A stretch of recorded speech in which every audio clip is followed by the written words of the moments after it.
Do be careful with the pheasant, Clara. You nearly spilled it on Lord Harwick's sleeve. Cecilia did not look at her when she said it.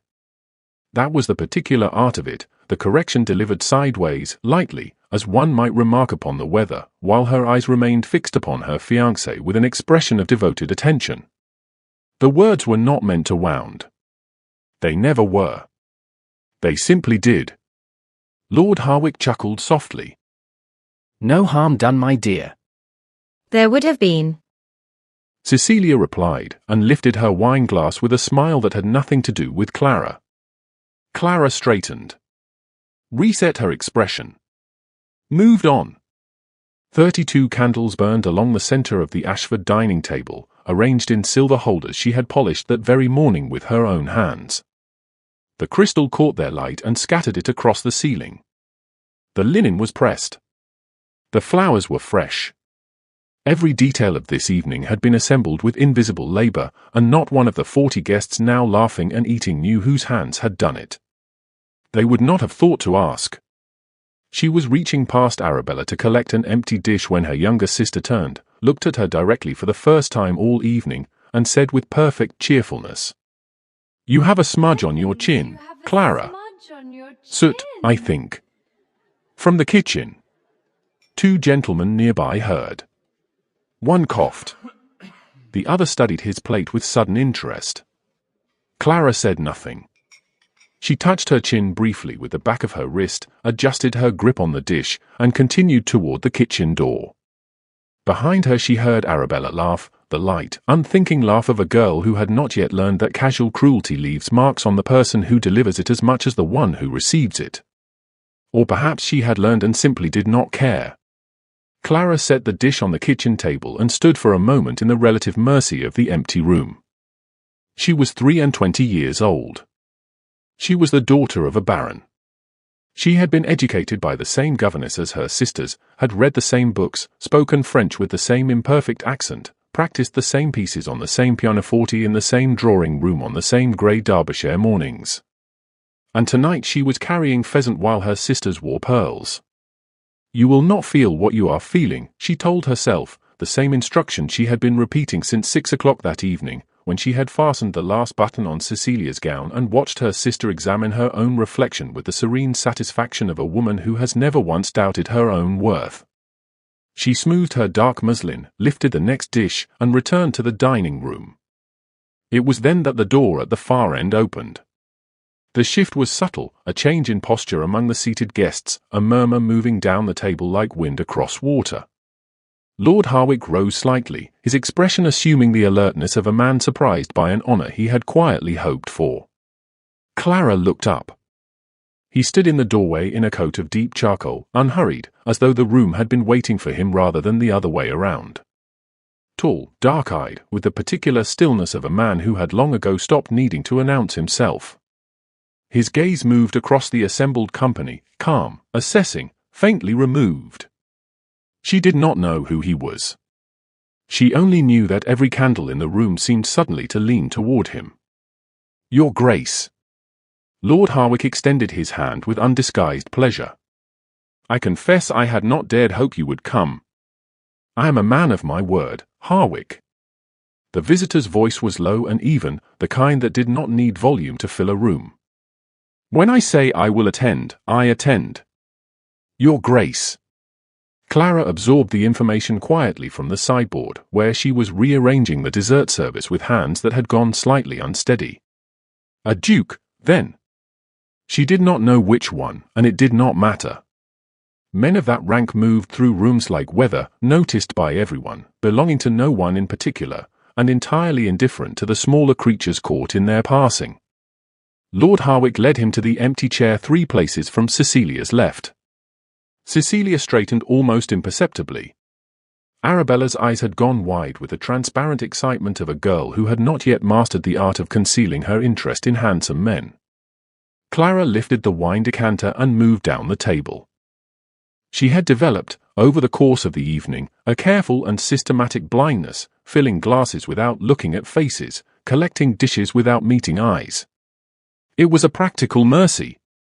If she did not look at her sister's expressions, she could not fully catalogue the quality of their ease, their comfort, their absolute assumption that the world would continue arranging itself pleasantly on their behalf. She reached the Duke's glass. She poured.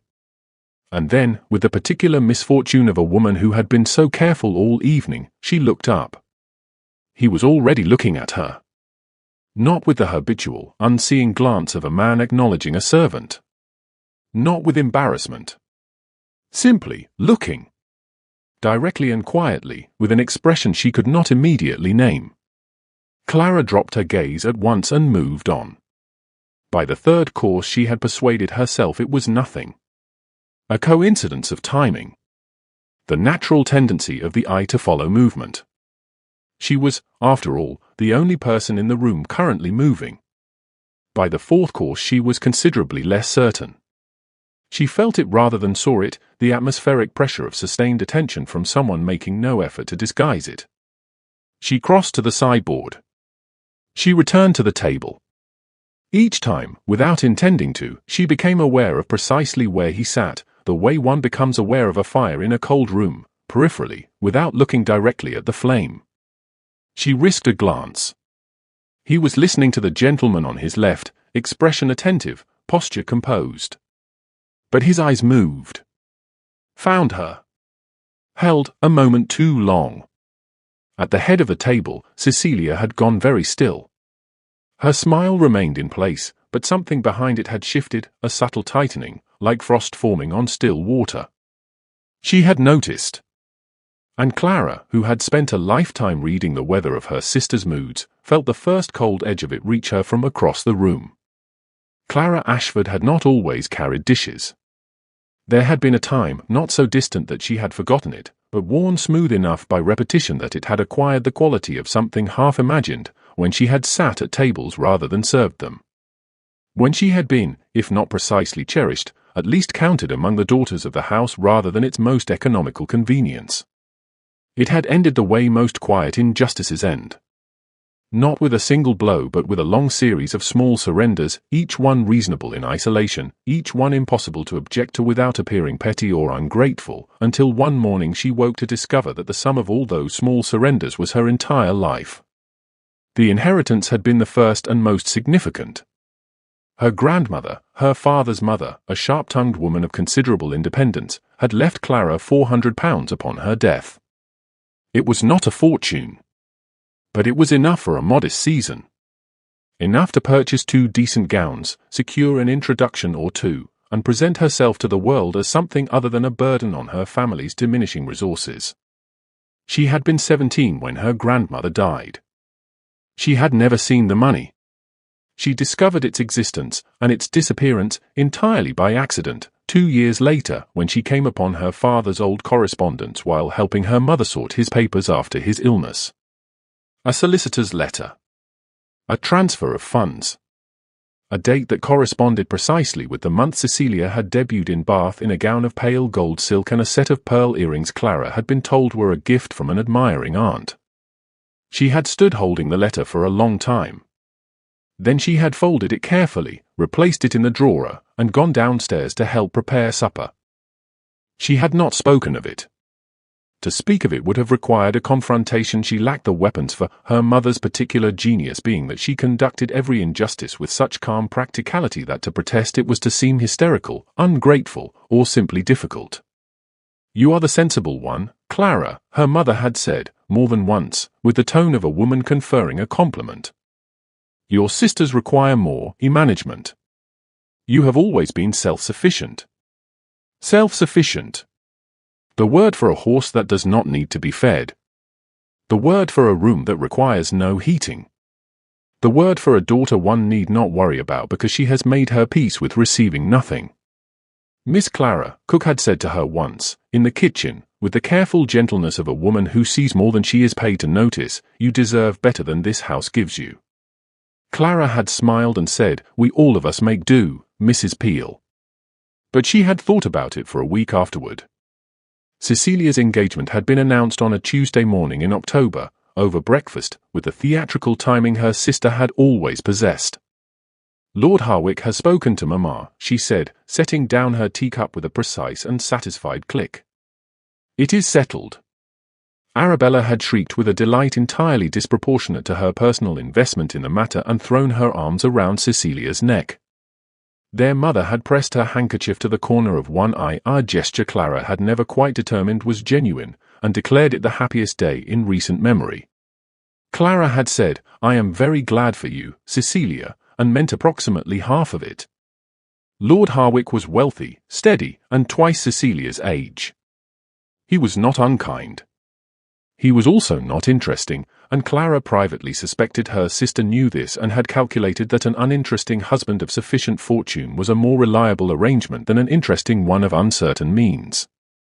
Cecilia had always been practical beneath the performance. "We shall have the engagement dinner within the month," their mother announced, already reaching for her correspondence.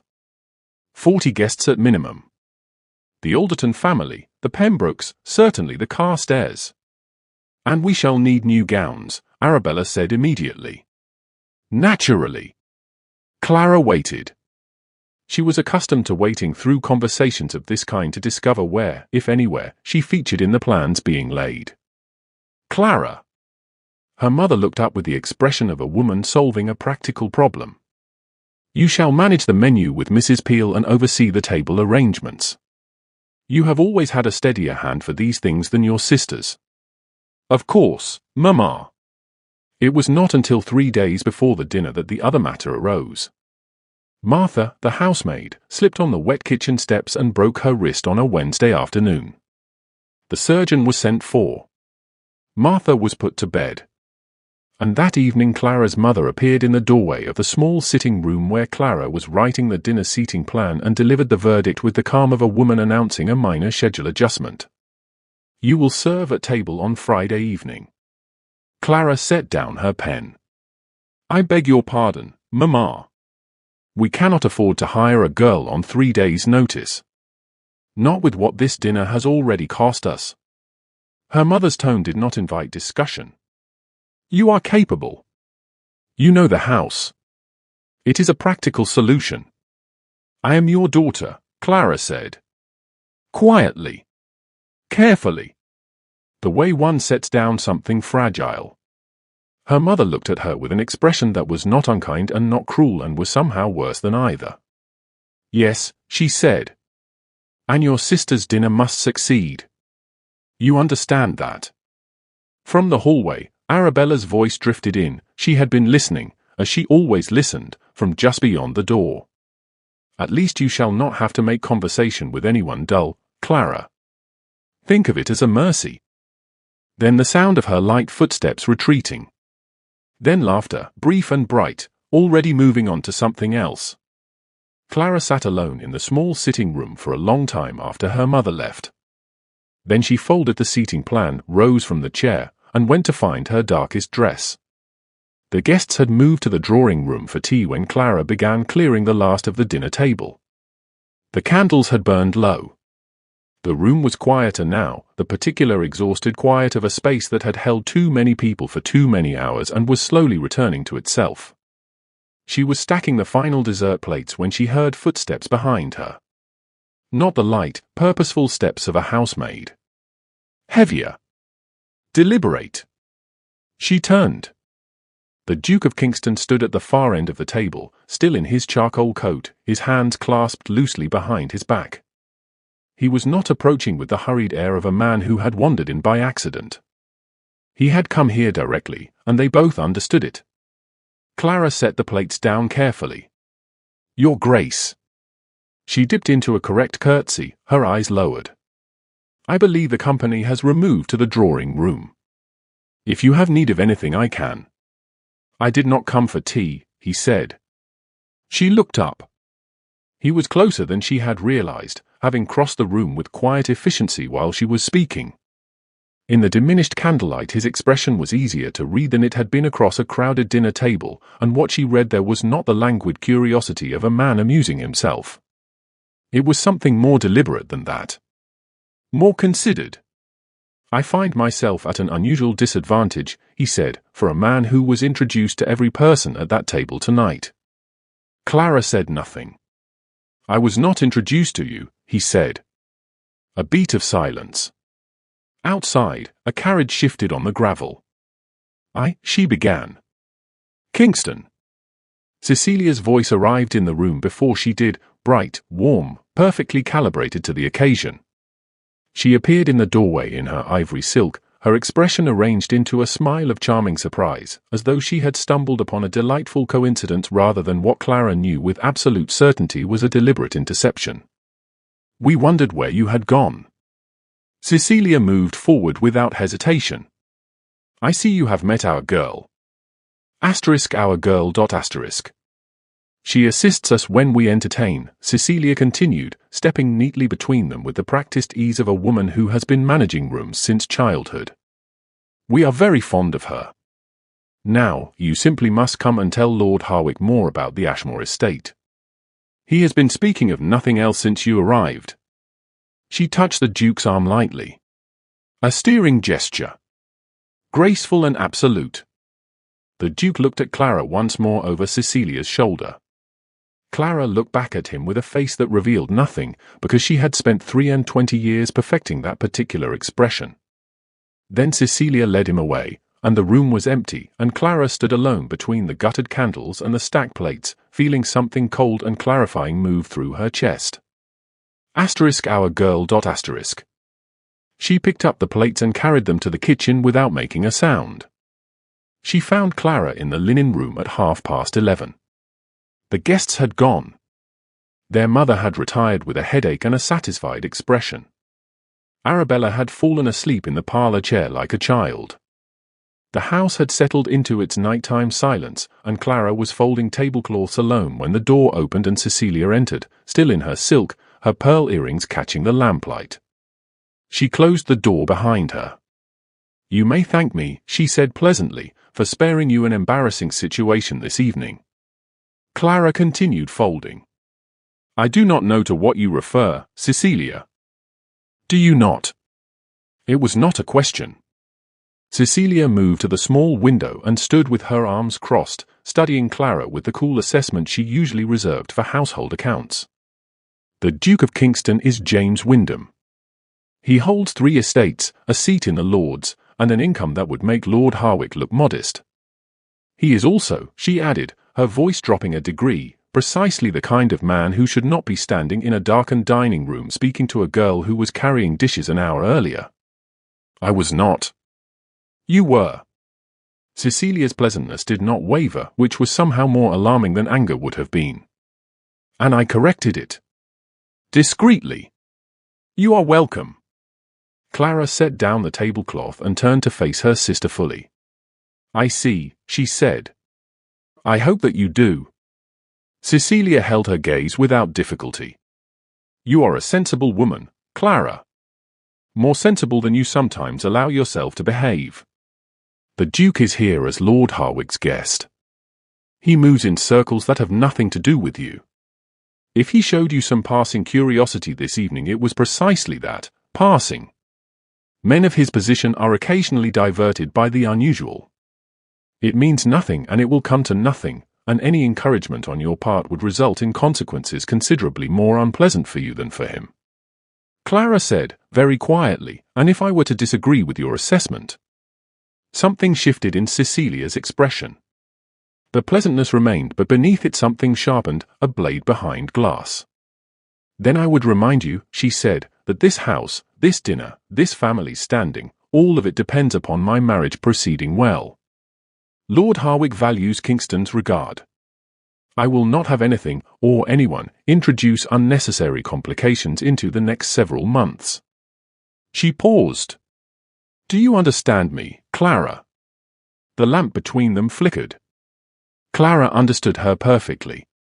She had understood her sisters her entire life, understood their architecture, their calculations, the precise measurements of their self-interest dressed as concern. What was different, standing in that linen room at 11:30, was that for the first time in a very long while she found she did not particularly care. Good night, Cecilia, she said. And returned to her folding. She had not expected to see him again. Or rather, she had instructed herself not to expect it, which was a different thing entirely, and considerably less effective. For days after the engagement dinner, on a grey Thursday morning, Clara walked to the Ashford market alone. This was not unusual.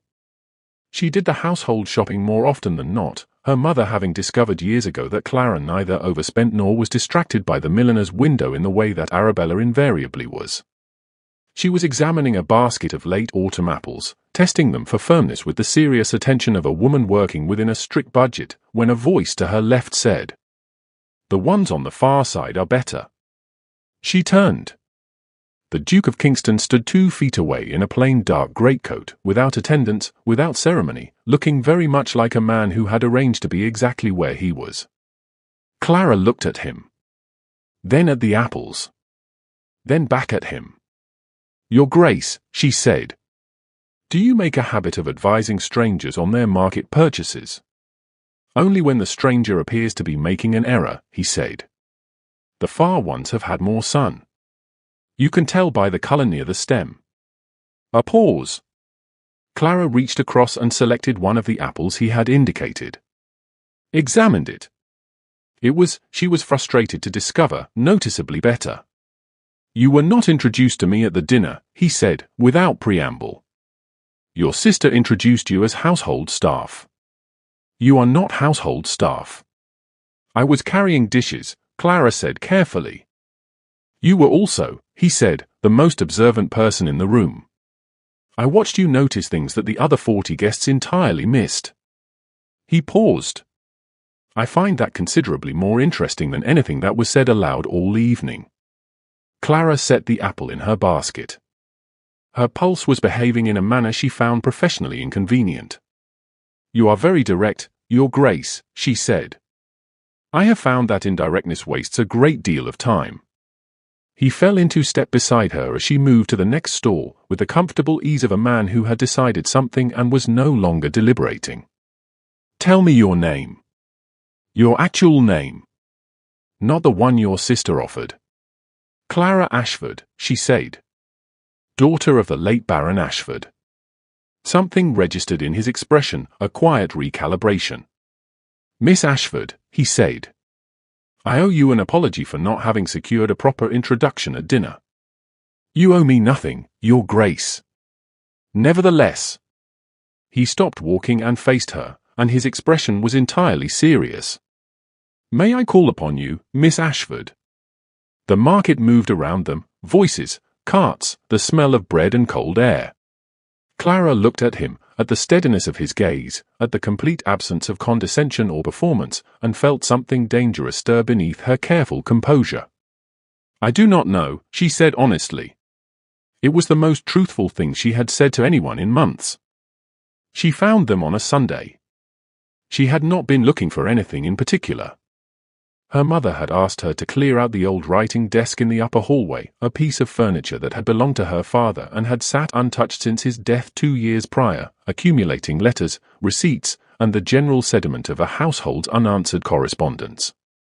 Clara worked through it methodically, sorting papers into stacks, setting aside items of potential importance. She was nearly finished when her hand found the false bottom. She had not known there was a false bottom.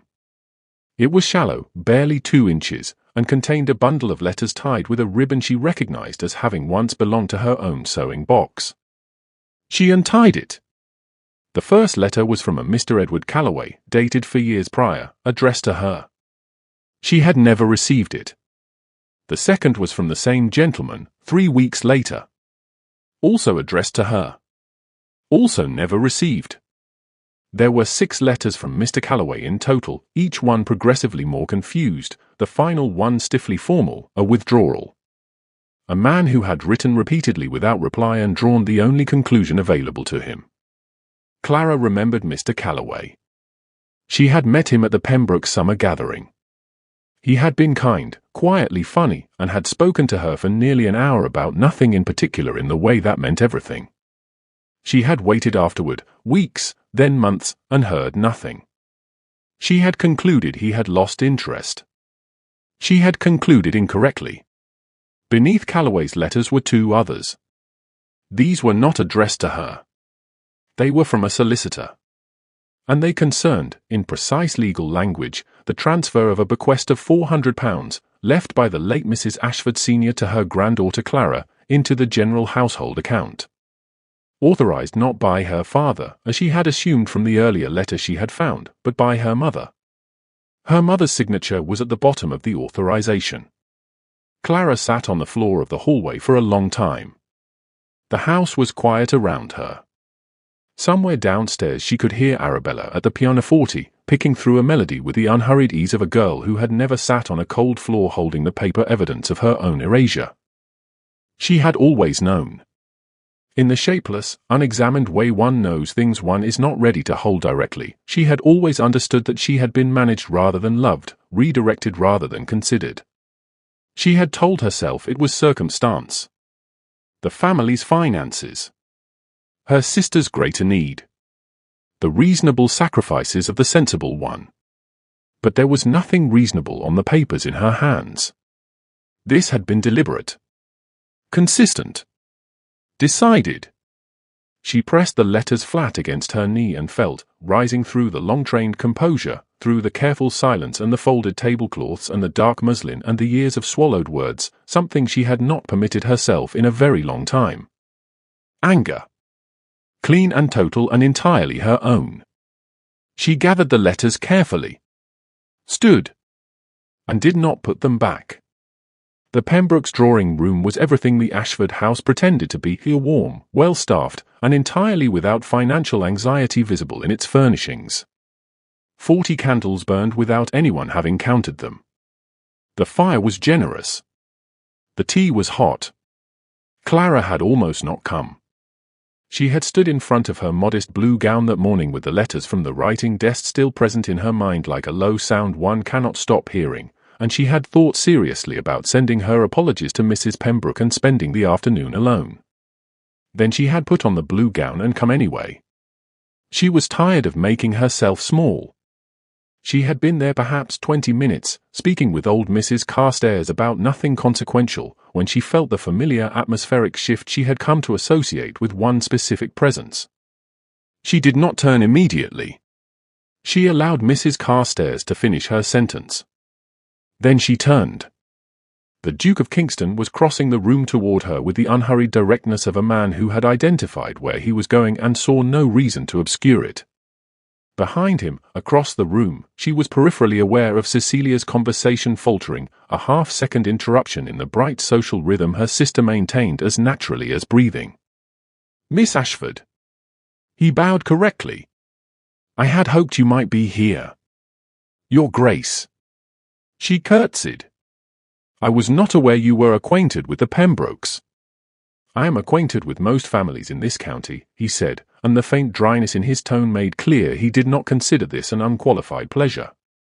"Though I find some gatherings considerably more worthwhile than others." Mrs. Carstairs made a small, delighted sound and discovered an urgent need to speak with someone across the room. Clara and the Duke were, functionally, alone. "You did not answer my question," he said. "At the market. Whether I might call upon you." "I recall," Clara said. "I told you I did not know. Have you reached a conclusion?" She looked at him steadily. "I have been occupied with other matters." "So I gathered." He said it gently, without pressure, and she understood that he was giving her room, that this man who could command any room he entered was deliberately making himself unhurried on her behalf. It undid something in her chest that she had not realized was still tightly held. "You may call," she said quietly. "If you still wish to." "I still wish to," he said, without hesitation. Around them the room had rearranged itself in the subtle way rooms do when something significant occurs within them, conversations angled slightly inward, eyes moving and moving away, the quiet recalibration of social observers noting that the Duke of Kingston had spent the better part of half an hour with the unremarkable middle Ashford daughter and appeared entirely content to remain there. Across the room, Cecilia's smile had not moved in 7 minutes. The power in the room had shifted. Clara felt it, delicate and new, like the first morning after a long frost. Something had cracked open that could not be closed again. They were waiting for her. She knew it before she removed her coat. The particular quality of silence in the Ashford hallway, too deliberate, too contained, announced itself as clearly as raised voices would have. Clara handed her coat to the housemaid, smoothed her gloves, and walked into the sitting room. Her mother sat in a high-backed chair by the fire. Cecilia stood at the window. "Close the door, please," her mother said. Clara closed it. Remained standing. "Mrs. Pembroke's gathering was well attended, I understand," her mother began, in the tone she used for conversation she had already concluded before they started. "Several people have already remarked upon it to Cecilia." "I imagine they have," Clara said. Cecilia turned from the window. "What exactly do you believe you are doing, Clara?" "I was attending a drawing room, Cecilia. As I was invited to do." "You were performing," Cecilia said, her composure thinner than it had been in the linen room. "Attaching yourself to a man whose attention you have deliberately cultivated, in full view of people who will speak of nothing else for a fortnight, on the eve of my wedding, when any disruption to my household's reputation." "Your household?" Clara said. Something in her own voice surprised her. It was quiet. It was entirely steady. And it had an edge in it she had never heard herself produce before. Cecilia stopped. "Sit down, Clara," her mother said sharply. "I would prefer to stand." Clara turned to face her mother fully. "I found the letters, Mamma. In Father's writing desk. The letters from Mr. Calloway, which were addressed to me and never delivered. And the solicitor's correspondence regarding Grandmother's bequest." The fire crackled. Nobody spoke. £400, Clara continued, in the same quiet, steady voice. "Left to me specifically. Transferred into the household account. Authorized under your signature." She paused. "I believe it paid for Cecilia's debut gown. The gold silk one." Her mother's expression did not collapse. It simply set. Like plaster hardening. "The family's circumstances required." "My circumstances required it more," Clara said. "I was the one it was left to." "You are being dramatic." "I am being honest." Clara felt the anger beneath her, clean and structural, holding her upright rather than overwhelming her. "I have been useful to this family my entire life. I have managed, and mended, and made do, and I have done it without complaint because I believed it was circumstance. I now understand it was a decision. Repeatedly made. On my behalf. Without my knowledge." Cecilia opened her mouth. "I am not finished." Clara looked at her sister, directly, without flinching. "You will not tell me again where I belong. You lost that authority the moment you introduced me to the Duke of Kingston as hired help." The room was completely silent. Her mother looked at her as though seeing a piece of furniture rearrange itself without assistance. "I am going to bed," Clara said. "Good night." She left the door open behind her. He came to the garden gate at 4 o'clock, as his note had asked her to. It was a small note, delivered that morning by his man, 3 lines, correct and careful, requesting a brief private word at her convenience. Clara had read it twice, folded it, and placed it in the drawer where she now kept the letters she did not intend to lose. She was there before him. She stood at the garden gate with her shawl pulled close against the October chill, watching the lane, and told herself that the feeling in her chest was merely the cold. He arrived on foot, without attendance, as had become his habit when he came to her. She had noticed that, how he stripped away the apparatus of his rank when he sought her out, as though he understood instinctively that it stood between them and he preferred the conversation to the ceremony. "Miss Ashford." He removed his hat. "Thank you for coming." "Your note suggested some urgency," she said. "It suggested importance," he corrected gently. "Which is a different thing." They walked along the garden path in the way they had fallen into over the past weeks, side by side, unhurried, with the ease of 2 people who have discovered they think better in each other's company. "Cecilia's wedding is tomorrow," he said. "I am aware," Clara said. "I pressed her veil this morning." He stopped walking. Turned to face her. I want you to attend as my guest, he said. Not as your sister's assistant. Not standing at the back. Beside me, Miss Ashford. As you ought to have been at the engagement dinner and every occasion before it. Clara looked at him. The late afternoon light was pale and level, and in it his expression was entirely unguarded, no performance, no social calculation, only the simple directness she had come to understand was simply who he was. Your Grace, she said carefully. You understand what that will mean. What people will say. What my family. I know precisely what it will mean, he said. I am asking whether you do. And whether, knowing it, you will come anyway. The garden was quiet around them. Somewhere beyond the wall the lane was empty, the county going about its Friday afternoon, entirely unaware that Clara Ashford was standing at a gate being asked to choose between the life she had always accepted and something she had not yet allowed herself to name. She thought of the letters in her drawer. The gold silk gown. The dark muslin she had worn to serve dishes while her sisters wore pearls. She thought of what it had cost her to be sensible. To be self-sufficient. To say I am very glad for you and mean approximately half of it. Yes, she said. I will come. Something moved across his face, relief, she thought, and something warmer than relief. Then I will see you tomorrow, Miss Ashford, he said quietly. Beside me. Where you belong. She heard the murmur begin at the church door. It moved through the assembled guests the way sound moves through water, outward from the source in small, unstoppable rings. Clara felt it without looking.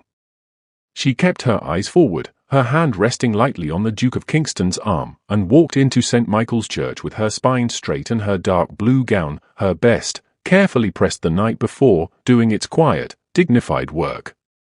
Beside her the Duke walked with his customary unhurried composure, acknowledging greetings with brief nods, his bearing communicating without words that this was entirely unremarkable and anyone who found it otherwise was welcome to their opinion.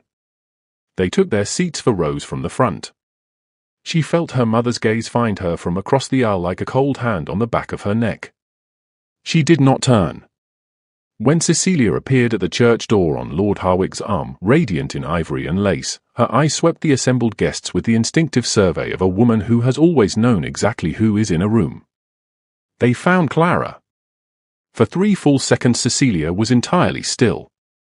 Then Lord Harwick murmured something, and she began to walk, and her smile returned, somewhat reduced, Clara thought, from its original wattage. The ceremony was beautiful. Clara listened to it properly, which she had not expected. The words about devotion and faithfulness landed differently when one was sitting beside a man who had sought her out in a darkened dining room, found her at a market, walked with her in a garden, and asked her to stand beside him in full view of everyone who had ever looked through her. Afterward, on the church steps in the pale November sun, her mother appeared. Clara. Her voice was measured. Recalibrated. The voice of a woman reassessing a situation with impressive speed. You look very well this morning. Thank you, Mamma. Her mother's eyes moved to the Duke, who stood nearby in conversation with Lord Harwick. Then back to Clara. Something moved through her expression that was not quite shame and not quite pride and contained elements of both. Perhaps, her mother said carefully, we might have you join us for dinner next week. Properly. At the table. Clara looked at her for a long moment. Perhaps, she said. Then the Duke was at her side, and he offered his arm, and she took it, and they walked down the church steps together into the cold clean morning while the county watched and drew its conclusions. Cecilia passed them on the steps. She met Clara's eyes for exactly 1 second, and in that second Clara saw something she had not expected. Not fury. Not malice. Something more complicated and considerably more honest than either. Then Cecilia was past them, and Lord Harwick was handing her into the carriage, and the moment was gone. Are you well? The Duke asked quietly, as they reached the lane. Clara considered the question with the seriousness it deserved. The morning was cold. The sky was pale silver. Somewhere behind her the carriage wheels were turning, carrying her sister toward a life that had been planned and purchased and arranged with great precision. Ahead of her was something she could not yet fully see. Only feel new and unsteady and entirely her own. "Yes, Your Grace," she said. "I believe I am." He looked at her with that expression she had first seen across a candlelit dinner table, quiet, direct, certain. "Kingston," he said. "I believe you have earned the right to call me Kingston." Clara allowed herself, at last, a full and unguarded smile. "Then you had better call me Clara," she said. And they walked on together into the morning.